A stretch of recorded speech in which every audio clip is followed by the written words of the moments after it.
श्री स्वामी समर्थ स्वामी महाराज म्हणतात, आज मी तुम्हाला भविष्य सांगण्यासाठी आलो नाही, आज मी तुम्हाला तुमची शक्ती दाखवण्यासाठी आलो आहे। बाळा, तू अनेक दिवसांपासून एका उत्तराची वाट पाहतो आहेस ना।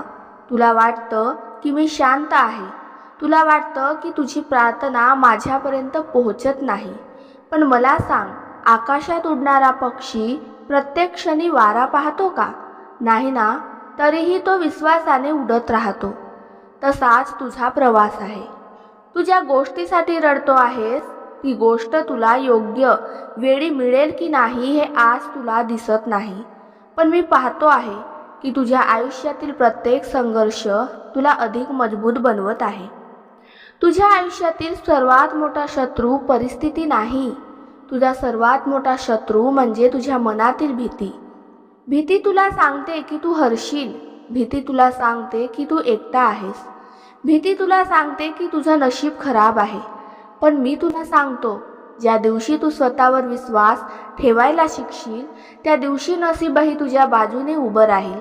आज मी तुला एक संकेत देतो, पुढील काही दिवसात तुझ्या आयुष्यात एक अशी घटना घडेल जी सुरुवातीला खूप छोटी वाटेल। कदाचित एखादा नवीन विचार, एखादी भेट, एखादा संदेश किंवा एखादी संधी।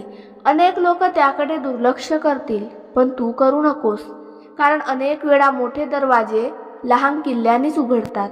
माझ्या भक्तांनो, लोक नेहमी चमत्कार शोधतात, पण मी तुम्हाला सांगतो, चमत्कार म्हणजे आकाशातून काही पडणं नाही।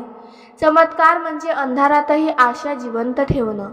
चमत्कार म्हणजे संकटातही योग्य निर्णय घेणं। चमत्कार म्हणजे स्वतःवरचा विश्वास न हरवणं।